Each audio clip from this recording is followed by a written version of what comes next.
Bom, Roberto, obrigado pela sua disponibilidade para a gente poder conversar um pouquinho. E se você pudesse apresentar para quem ainda não te conhece. Meu nome é Roberto Lúcio Vieira de Souza, eu sou médico, psiquiatra, sou um dos fundadores da Associação Médico Espírita de Minas Gerais e da Associação Médico Espírita do Brasil.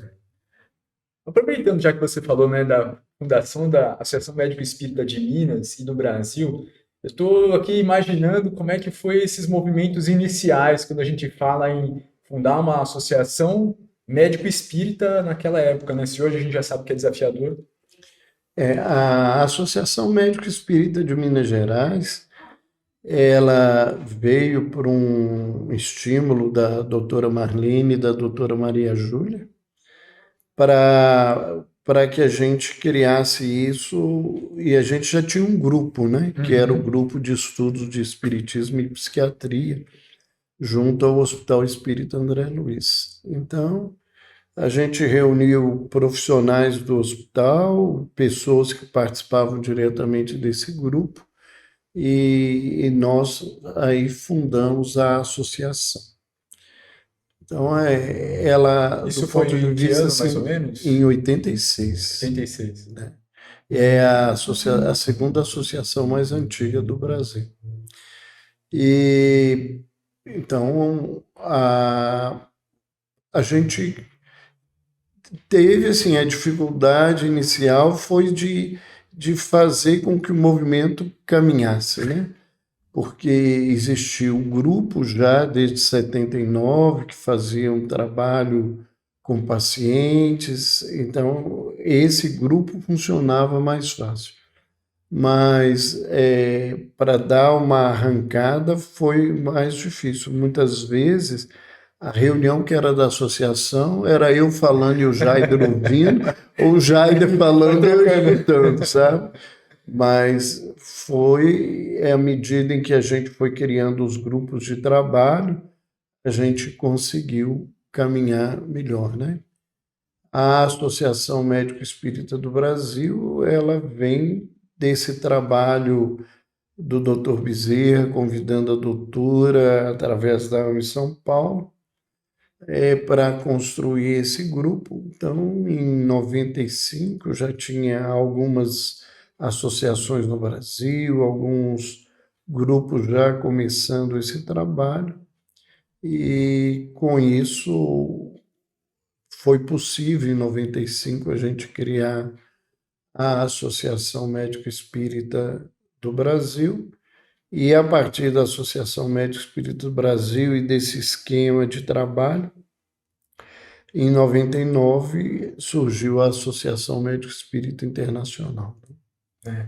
E é interessante que em 95, quando, né, surge a Associação Médico Espírita do Brasil, o MEDNESP também estava começando a se estruturar como uma organização e como um congresso. Ele já existia é,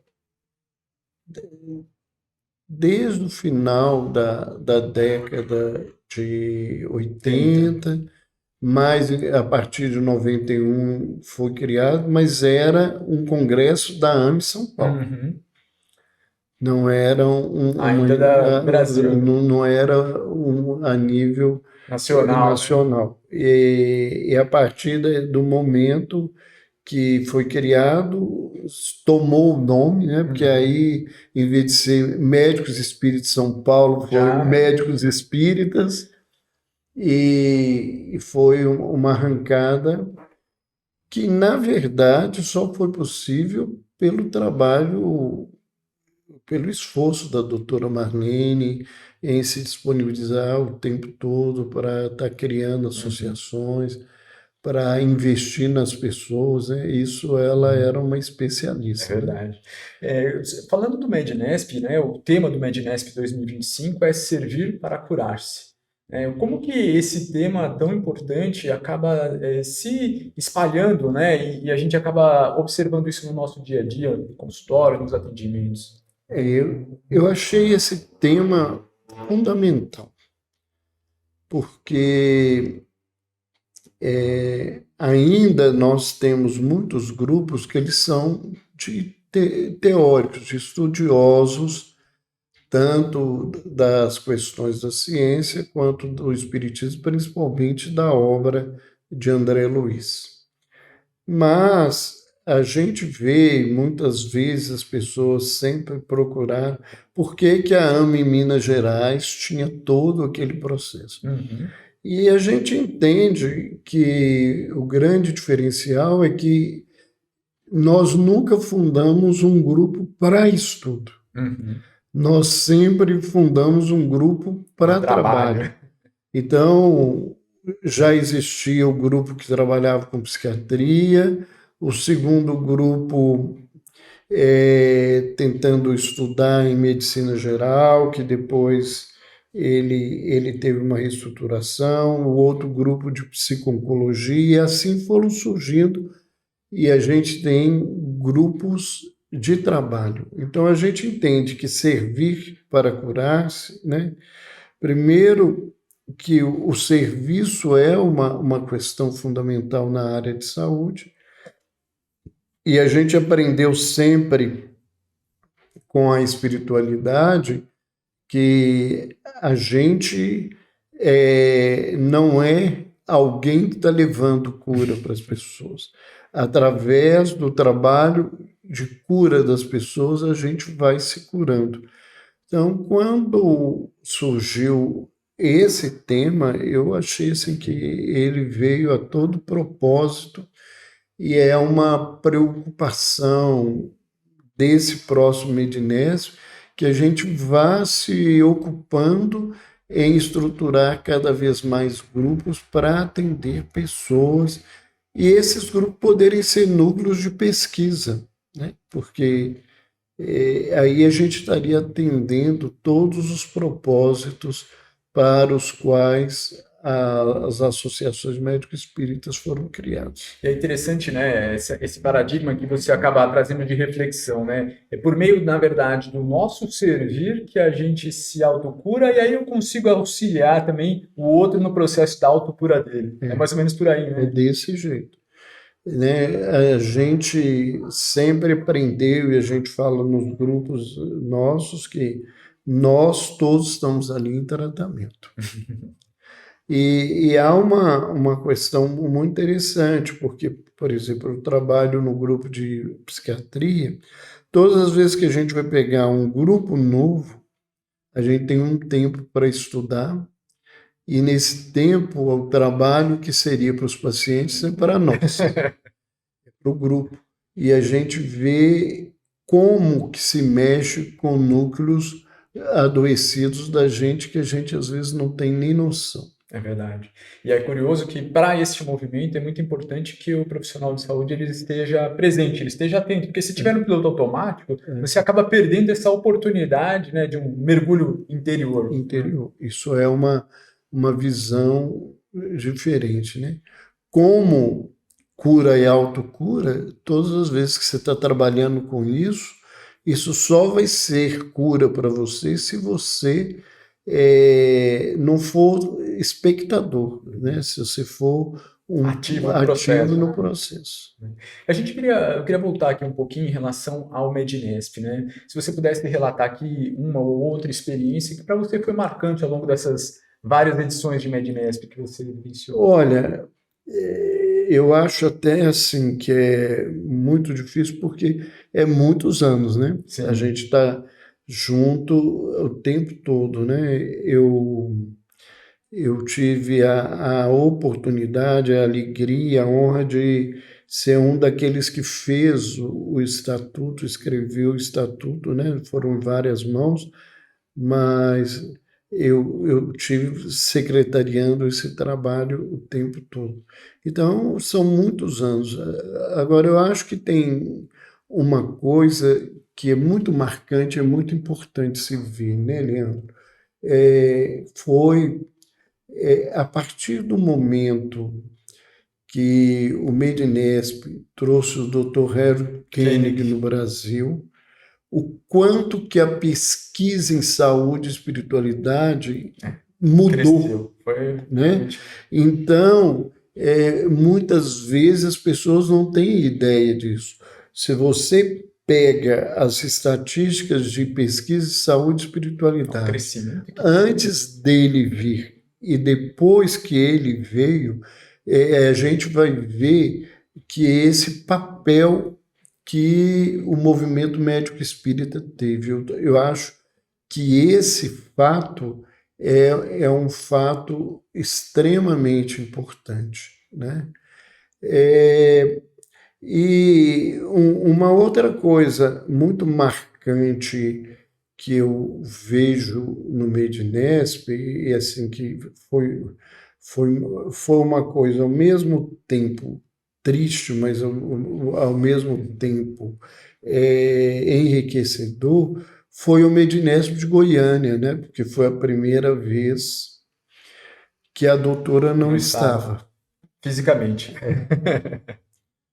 E a gente vê, né, assim, a presença dela em tudo, né? Você vê hoje, 10 anos depois, né, praticamente 10 anos depois, a gente ainda, né, está buscando entender o legado dela e até aproveitar o que ela fez. Existem escritos da doutora que ainda não foram colocados em livro, não foram colocados em lugar nenhum, né? A gente tem esse material que a gente ainda precisa usar e trabalhar, que é muito interessante, E muito é interessante. interessante como ela conseguiu implementar em todos nós uma cultura, né, do que seria essa visão de médico espírita, né? Aquele decálogo médico espírita e tantas outras oportunidades que você falou. Ela era especialista em fazer sementes brotarem. Eu acho que tem uma coisa muito interessante, né? A doutora falava que ela não era muito afetiva, isso era a fala dela. Mas a doutora, ela implementou no grupo um sentimento de família. Isso. E esse sentimento de família é que eu acho que até hoje sustenta o nosso trabalho. Porque a gente, quando se encontra, a gente se alimenta, né? O Medinesp, para muita gente, assim, é uma oportunidade de conhecer, uma oportunidade de ver muitas pessoas que são referenciais dentro do movimento, mas para nós do grupo é um reencontro de energia, né? De um alimentar o outro, a gente se vê, é um prazer. Acaba se fortalecendo, né? Porque às vezes no dia a dia, quando a gente tem essa intencionalidade, né, de materializar na nossa prática clínica, na prática com os pacientes, tudo aquilo que a gente discute e estuda sobre saúde, espiritualidade, saúde e espiritismo, é puxado, né, quando você se vê onde você está imerso, né, com toda nadando contra a maré. Mas quando você volta, né, vai a um encontro como esse, você se recarrega, né, e vê, olha, outras pessoas também estão fazendo, isso te fortalece para prosseguir e perseguir essa meta que a gente tem. Isso aí, eu acho que isso aí é fundamental.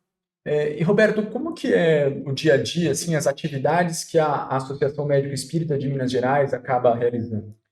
Olha, a associação, ela tem atividades de segunda a sábado.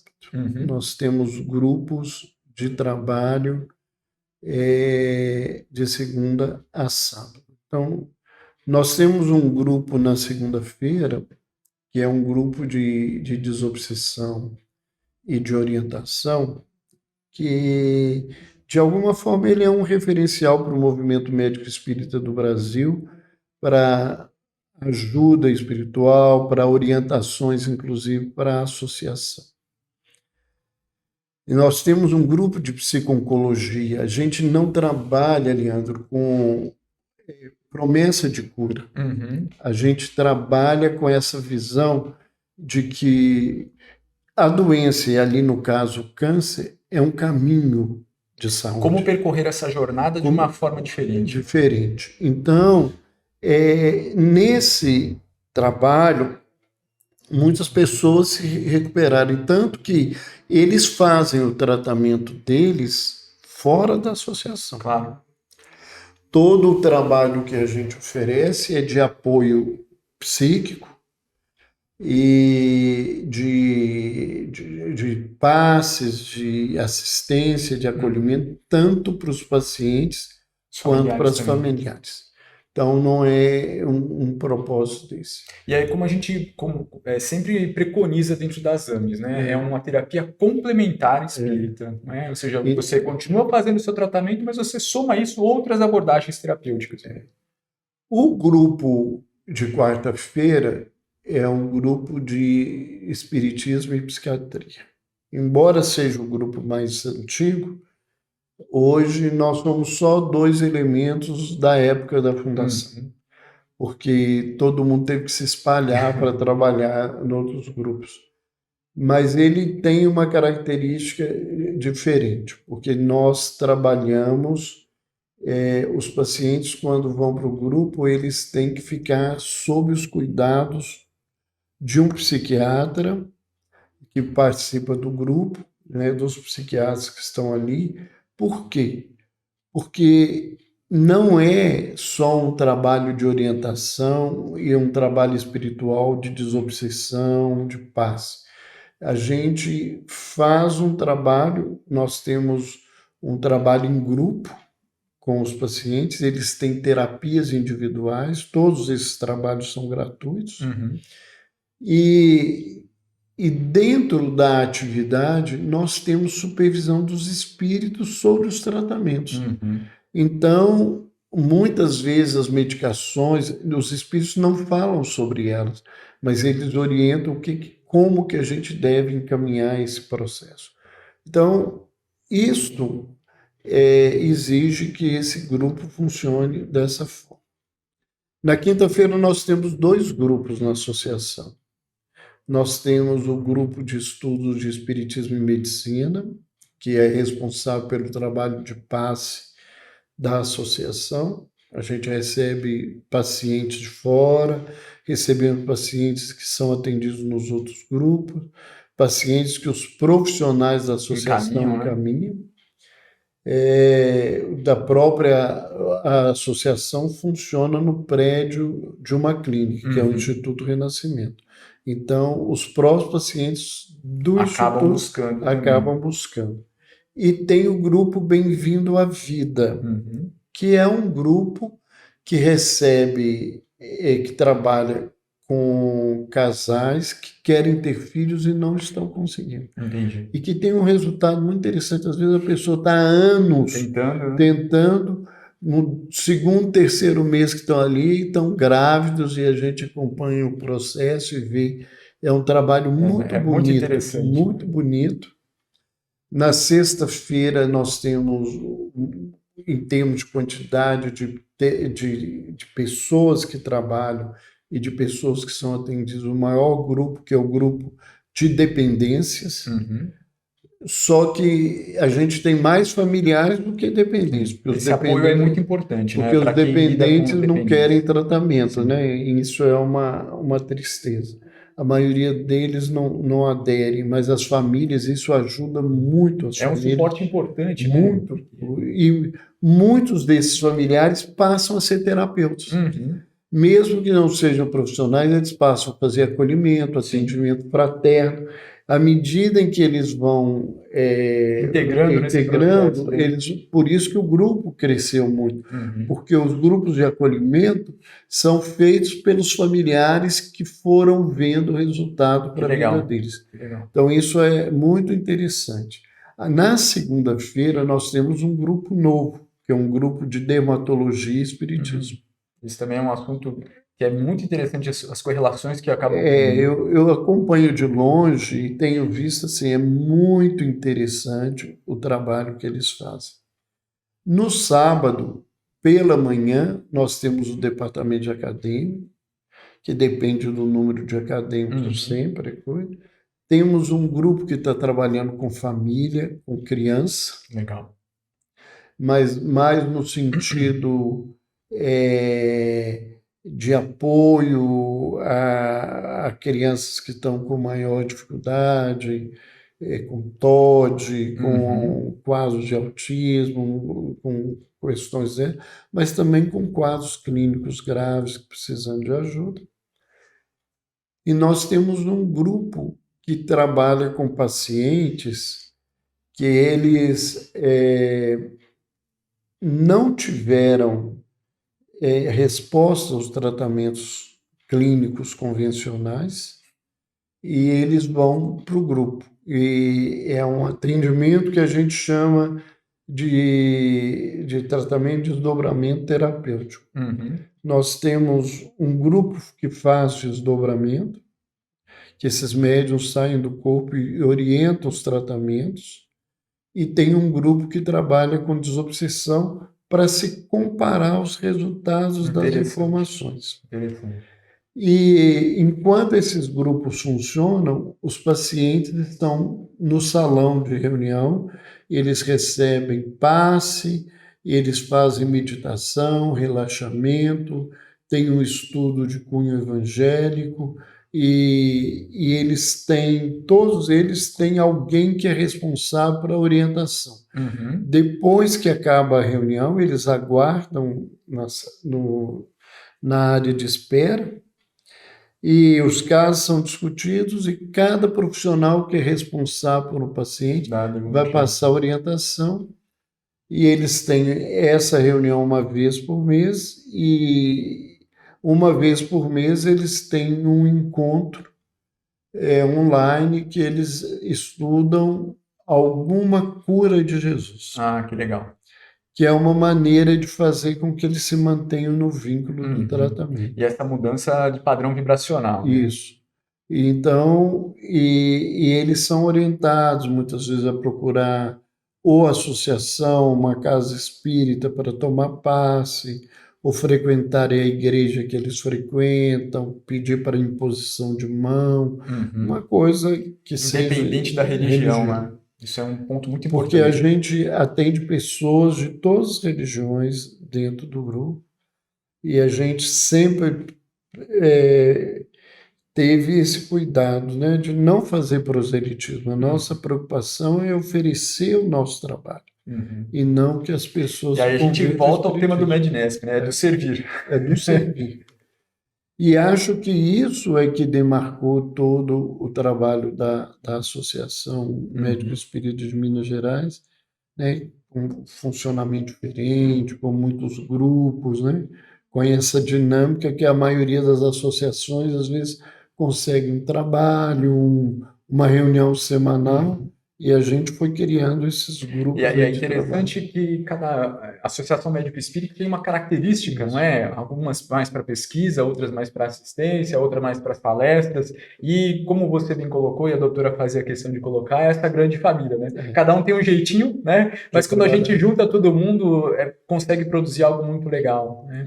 Eu queria que você explorasse um pouquinho com a gente a sua vivência como psiquiatra, né? Quando a gente fala das questões de saúde mental e essa visão médico-espírita, como que isso acaba contribuindo para um entendimento dos fatos e também da condução dos casos.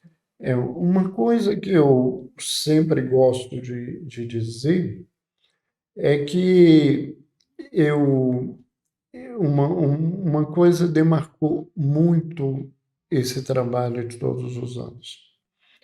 É que muitas pessoas acham que um trabalho médico espírita é um trabalho para oferecer desobsessão ou tratamento de uma cirurgia espiritual, um tratamento de cura e resolver essas coisas. Em saúde mental, a gente retoma um grande ensinamento que está na codificação, mas que os espíritos, que André Luiz, que Emmanuel, fazem questão de reforçar. Toda obsessão começa numa auto-obsessão. Então, o que a gente trabalha basicamente para entender esse processo, o processo da responsabilização do indivíduo pela sua cura, Uhum. pelo seu tratamento. E não um processo que passe o que um grupo vai te Terceirizar a curar. solução, né? As pessoas entram no tratamento e muitas vezes saem falando isso. Eu não quero, eu vim cá para ser ajudado. Vocês disseram que eu tenho que fazer alguma coisa. O indivíduo não quer esse tipo de situação. Outra coisa que eu aprendi e que é muito marcante.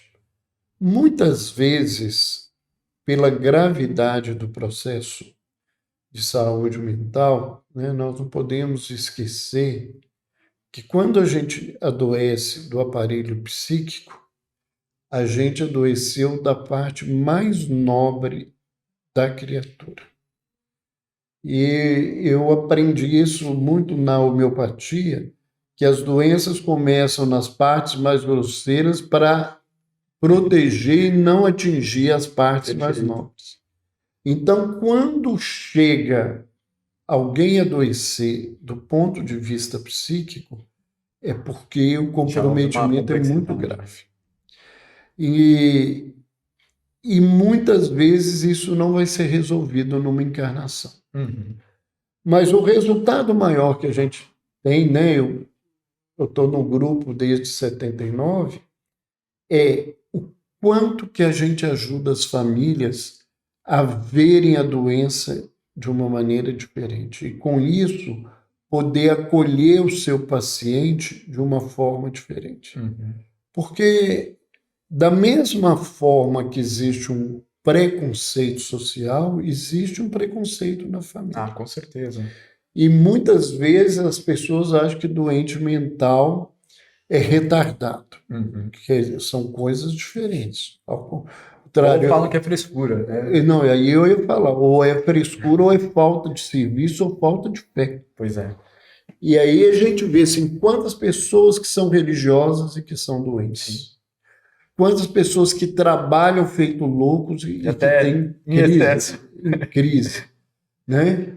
E a gente pode ver, assim, quando a família consegue ver o paciente como um elemento que está na vida deles para ensinar algo e que eles têm uma responsabilidade de apoio, de assistência, isso modifica totalmente. Modifica totalmente. E um ponto muito interessante também que eu queria aproveitar a tua experiência é do Hospital Espírita André Luiz, né? Então, é um hospital de saúde mental, mas que já tem essa vocação relacionada ao espiritismo. O hospital, ele tem uma história até interessante, né, Leandro? Porque o hospital foi criado por orientação da espiritualidade. Em Belo Horizonte, na primeira metade do século passado, havia um trabalho de materialização muito intenso.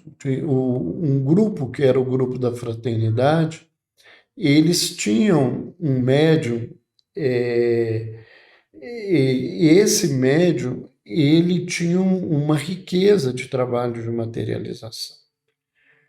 E os espíritos materializados nessa atividade sugeriram ao grupo que eles criassem um hospital psiquiátrico, porque na região de Belo Horizonte, naquela região, havia muitas pessoas obsediadas e que eram vistas só como doentes mentais para serem ajudados.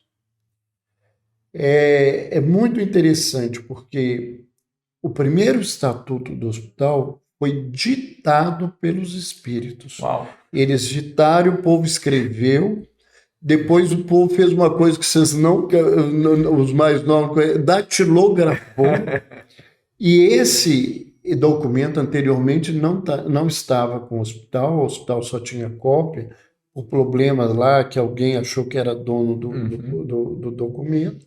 Meu documento hoje é de posse e guardar. O documento tem a assinatura dos 4 espíritos que criaram o hospital. Nossa, Eles, materializados, assinaram o documento. Irmã Sheila, Yossi Gleber, Fritz e o doutor André Luiz. uau. 4 assinaram o documento. Coisa. Então, o hospital tem um documento assinado pelos espíritos afirmando o hospital. Então, o hospital foi criado, desde que ele existe, ele foi criado para isso. Num primeiro momento, o grupo de médicos que entraram, profissionais, quiseram criar problemas, porque o hospital precisava de médico. Sim. Aquela... Nem todo mundo estava Aí, alinhado com essa proposta. aí o hospital buscou, nessa época, o Jaider para ser o coordenador do corpo clínico, depois ele foi diretor 25 anos do hospital, e o Jaider fez essa mudança e estruturou, com o grupo de estudo de Espiritismo e Psiquiatria, o tratamento biopsico-sócio-espiritual dentro do hospital, em que o tratamento espiritual tem o mesmo valor dos outros tratamentos, né? Cada um complementando a sua parte. Então, o hospital tem um grande trabalho e os voluntários, eles têm educação continuada, e o trabalho lá não é um trabalho como da Casa Espírita, por exemplo. Lá não tem reunião de meia hora, é de 20 minutos, 15 minutos, adequado para aquela porque realidade, os né? pacientes não vão ficar, né? Teve uma época que é muito interessante, só para curiosidade, teve que proibir os médicos de fechar os olhos na hora do passe. Por quê? Algumas vezes acontecia que você estava dando passo de olho fechado, quando você abria, o paciente já tinha dado no pé. Sabe? Ele saiu pé ante pé dali. Então, essas coisas que aconteciam. E a grande maioria dos pacientes que procuram um hospital, independente da religião, eles e os familiares, porque precisa disso, eles consentem a receber o tratamento espiritual. E o hospital tem atividades voluntárias de segunda a segunda. Isso decaiu muito pós-pandemia, porque a grande parte dos nossos voluntários eram idosos, muitos faleceram nesse caminho, outros faleceram com o Covid, e alguns não conseguiram voltar. Né? Então, a gente hoje está tentando reorganizar. Mas em 2019, o hospital tinha quase 450 voluntários trabalhando. Tinha trabalho segunda a segunda, de manhã, de tarde, de noite, para os pacientes. Não eram reuniões, é acolhimento fraterno, trabalho de orientação e vibração, trabalho de orientação espiritual, de desobsessão, de passes, atendimento para a instituição. E olha como a gente retoma novamente o tema, né, do servir para curar, né? O quanto que a atividade voluntária, muitas vezes, é a oportunidade que a pessoa tem para poder manifestar esse processo de autocura, não é? E a gente vê, assim, o quanto que isso realmente ajudava, e os voluntários falavam das mudanças que aconteciam. Com eles, né? Com eles. Então, esse trabalho eles é visto o tempo todo como um trabalho importante. Tanto que existe um prontuário espiritual para cada paciente. O prontuário clínico não é de acesso dos voluntários, né? Porque eles são leigos. O único que tem acesso aos prontuários é o coordenador do departamento, que é um profissional. E então ele é que lê os prontuários, que faz os primeiros encaminhamentos, que faz as orientações. Mas é um trabalho muito interessante, né? E a gente tem todos os dias à tarde passes, um dia para mulheres, outro dia para homens. e tem uma série de atividades para os pacientes que eles mais querem é passe, né? Sim. É a coisa que... E gostam muito do atendimento fraterno, porque o voluntário está ali, Para não ouvi-lo, tem né? compromisso com Sim. nada, os profissionais às vezes têm vários pacientes para atender, está ali, e eles às vezes demandam o atendimento fraterno Que é aquele pela acolhimento, né? estuda que eles têm, o acolhimento que eles têm. E é interessante que é aquele acolhimento sem julgamento, É, né? E acho que o que mais os pacientes precisam, desejam é isso, né? e de ouvi-los, de dizer para eles o que acontece no hospital, de orientar como é que toma um passe, como é que faz culto no lar, Uhum. como é que aonde eles podem procurar depois que saem uma igreja, um centro espírita mais próximo da casa, todo esse trabalho que é feito dentro do hospital. A gente observa cada vez, né, essa crescente do adoecimento, né, quando a gente fala em saúde mental. E até por N questões da nossa própria sociedade que a gente está vivenciando, né, e outras demandas que estão surgindo por aí. Que tipo de recomendações que a gente poderia passar para quem está nos ouvindo relacionadas a essa visão da saúde mental, mas com essa abordagem do paradigma médico-espírita? Olha, a primeira coisa é que as pessoas precisam vencer os preconceitos. Uhum. Que nem todo mundo que vai a um psiquiatra ou um psicólogo é louco. Eu faço questão de falar que não é louco, porque todos eles são doidos. Aí os meus pacientes me perguntam assim, Qual que é a diferença? não, eles perguntam assim, eu sou doido? Eu falo assim, eles se assustam. Eu falo, você sabe o que é doido? E eles falam assim, doido é perturbado. Eu falei, não, doido é uma corruptela, né? Corruptela é quando a gente muda o som da palavra. Porque quando se falava em melancolia, que é um dos quadros psiquiátricos mais antigos de diagnóstico, né? se dizia que era doído da alma. Ah, Então, doido é quem tem dor na alma. alma. Aí eu falo assim, aqui dentro desse consultório, todo mundo que entra é doido. Na verdade, acho que pode Até falar da eu, humanidade, né? até eu, falo coisa, até eu. Com certeza. Então, mas as pessoas precisam tirar esse preconceito da loucura. Sim. Essa é a primeira coisa. Segundo, né, é que todos nós precisamos de uma ajuda psicológica, que é diferente de precisar de remédio.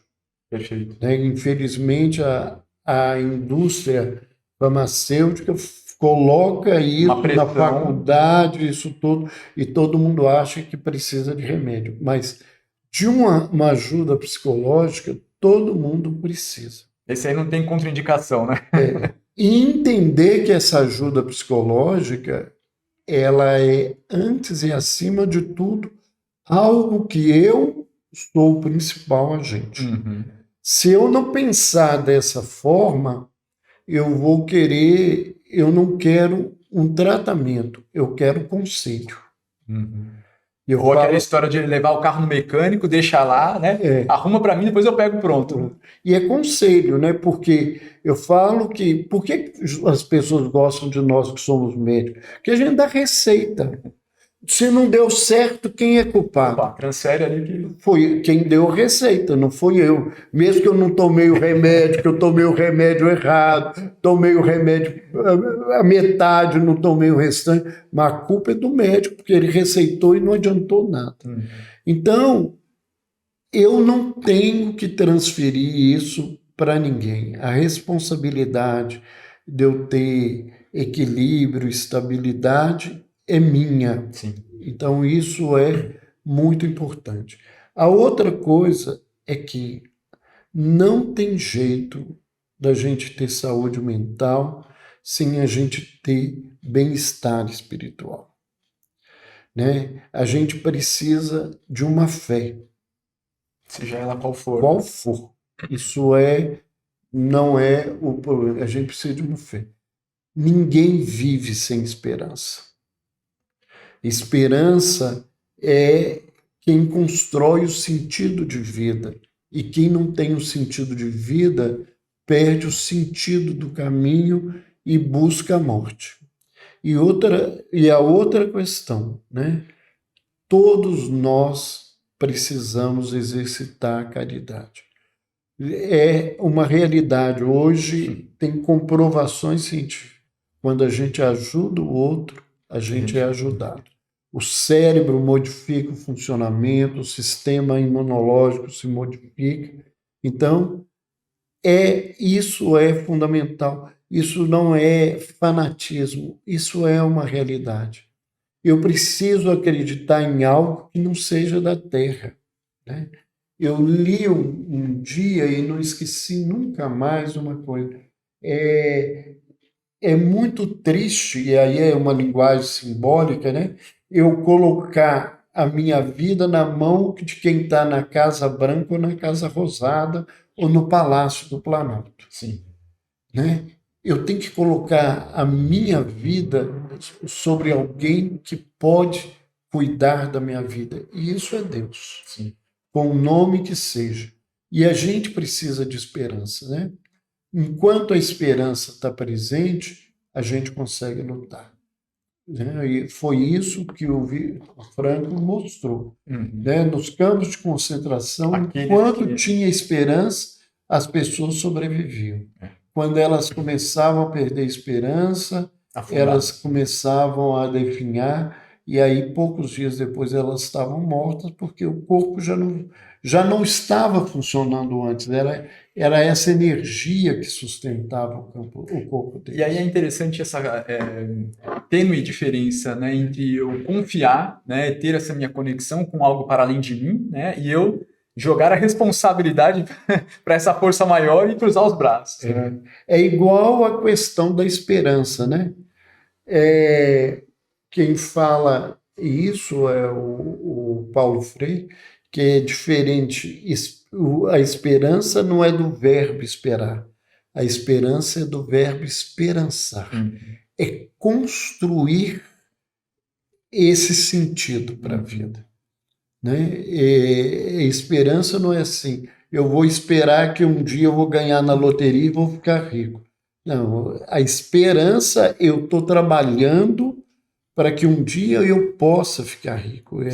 Eu estou fazendo um movimento. Passa pela minha autorresponsabilidade. Um movimento na minha vida. Então, eu quero cura, eu tenho que estar construindo na minha vida um corpo melhor, uma questão psíquica melhor, um espírito mais reto, mais digno.